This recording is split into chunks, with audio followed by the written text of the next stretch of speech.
근데 이제 뭐 두산 에너빌리티도 함께 워낙 근본 종목이잖아요. 원전과 관련해서는 대장 종목이고, 그래서 두 종목을 같이 보고 있는데 둘 다 이제 근본이라고 보시면 될 것 같습니다.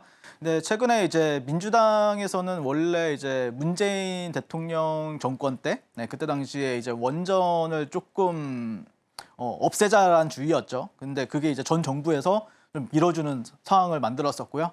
근데 최근 이제 민주당 기조를 살펴보면은 이제 원전 기반 에너지 믹스 없이는 AI 시대를 못 연다 이런 이슈가 있습니다. 그러다 보니까 사실 지금은 어떤 리스크적인 부분이 없어요. 어떤 정책이나 아니면은 어떤 정권에 의해서 흔들릴 가능성이 좀 없어졌다는 거죠. 굉장히 좀 깔끔해졌다는 게 시간이 지나면서.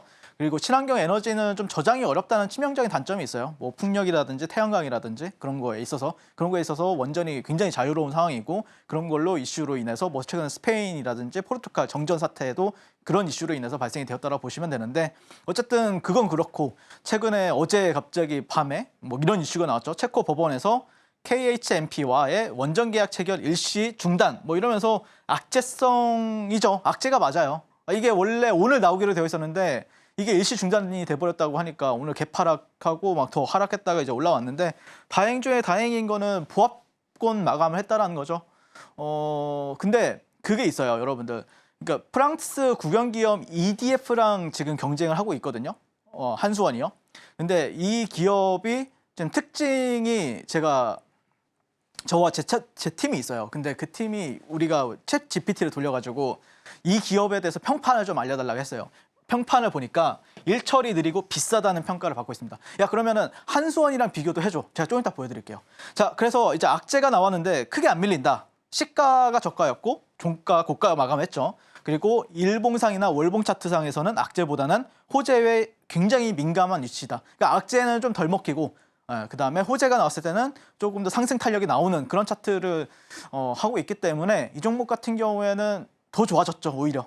반영될 거 다 반영됐고, 그렇기 때문에 지금은 오히려 더 매수 관점을 보셔도 괜찮다라는 관점이고, 자, 한수원과 이제 EDF 프랑스 국영 기업이 이제 비교한 건데, 이거의 그러면 출처는 어디냐? GPT입니다. GPT를 돌렸어요. 근데 GPT가 생각보다 이 프랑스 EDF 기업을 엄청 안 좋아하더라고요. 상당히 이 기업 되게 안 좋다, 막 이렇게까지 나오더라고요. 자, 한수원은 일처리 속도 빠르대요. 네, 일정 준수. 우리나라 사람들 빠릿빠릿하잖아요. 일할 때 빠릿빠릿하게 하는데 프랑스 사람들은 어떻죠? 느리죠.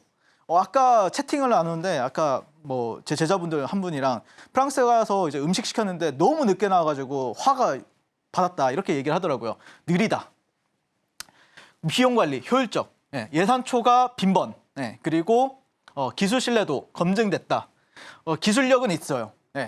프랑스도 기술력은 있다. 근데 신뢰도가 낮대요. 그 다음에 조직 어떤 민첩성, 유연하고 실용적이다. 야, 이거 너무 여기 한수원에서 뭐 피셜 아니야? 이렇게 할 수 있는데 아니에요. 여러분들 오픈 AI 챗 GPT 피셜입니다. 관료적 결정 느림. 그래서 우리나라 지금 전체적으로 그 산업부 장관도 이제 큰 문제 없다라고 얘기했었는데, 이렇게 봤을 때는 큰 문제 없을 거라고 봐요, 저는. 웬만하면은 한수원에서 가져갈 거다라고 보시면 되는데, 약간 미뤄진 게 있다. 그러면은 그거에 대한 기대감은 또 유지가 될 수 있기 때문에 계속해서 우리는 원전을 봐야 된다라는 관점이고, 두산 에너빌리티는 뭐 결국에는 제가 비중을 좀 실어 봐야겠다라고 생각하는 자리는 여기에요. 3만 원대 초반. 여기를 뚫을 때는 저도 같이 한번 뚫어볼 생각입니다. 그래서 물론 지금 들고 계신 분들도 계시는데, 개인적으로는 물론 지금 들고 있는 것도 나쁘진 않은데, 어쨌든 저는 바로 수익 나는 걸 좋아하거든요. 바로 딱 들어가자마자 이 큰 대형주를 가지고 VI 뭐 상한가는 못 가잖아요, 이 종목이요. 상한가기는 힘드니까 뭐 VI든 2차 VI든 가는 걸 굉장히 좋아하는데, 조만간 그런 자리가 나올 거라고 보고 있고, 그랬을 때는 뭐 제일 처음은 아마 한 4만 5천 원 구간까지는 갈 거라고 보고 있어요. 그리고 이런 데서 또 횡보하다가 뭐 한 5만 4천 원. 그래서 여기를 다 박스권으로 보셔야 돼요. 그러면은 2013년도부터 2012년도부터 만들어진 박스권인데 10년간의 박스권이죠. 그러면은 여기를 넘어간다라고 하면은 그때부터는 어떤 박스권 장세, 이거를 하락 추세라고 하잖아요. 이런 걸 하락 추세라고 하고, 요거는 박스권 장세라고 하고, 그럼 이렇게 갈 때는 상승 추세라고 하잖아요, 우리는. 이런 식으로. 이런 흐름이 나와줄 가능성이 높다고 보고 있기 때문에 나도 두산 에너빌리티 한번 공략 제대로 해보고 싶다라고 생각하시는 분들은 지금 바로 저 윤삼일과 만나보시면 좋을 것 같고, BHI 같은 경우에는 방송 공략 들어갔죠, 여기. 여기죠. 시가. 네, 오늘 12% 상승이 나왔는데 개인적으로 BHI 뭐 저와 함께 공략하신 분들 수익 진심으로 축하드리고 또 제가 봤을 때는 BHI는 제가 금요일 시장에서도 금요일 그 히든 종목을 말씀드릴 때도 그런 얘기를 했을 거예요. 이게 아무리 봐도 어떤 낙제가 나와도 좀 내려가기엔 좀 힘들어 보이는 차트다. 그랬던 이유가 이런 지지 구간들, 일봉상 그리고 이런 저항 구간들이 있는데 여기는 굉장히 단단한 지지 라인이 될 수 있다라고 말씀을 드렸었는데 어쨌든 지지를 받았어요, 오늘. 지지를 받고 더 가는 차트가 돼버렸죠, 다시.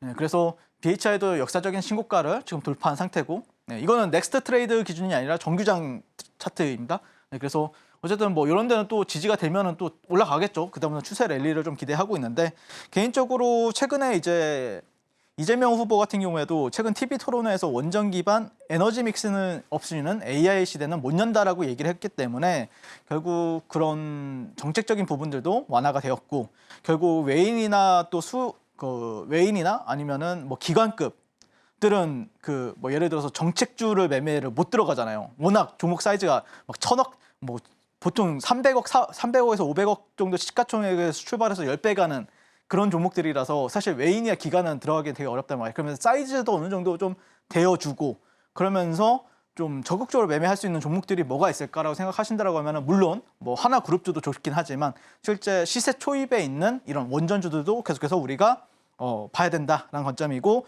두산 에너빌리티 그리고 BHI 추가적으로 나도 매매 공략 들어가서 퀀텀 점프 한번 해보고 싶다라고 생각하시는 분들은 지금 바로 저 윤삼회가 만나보시면 좋겠습니다.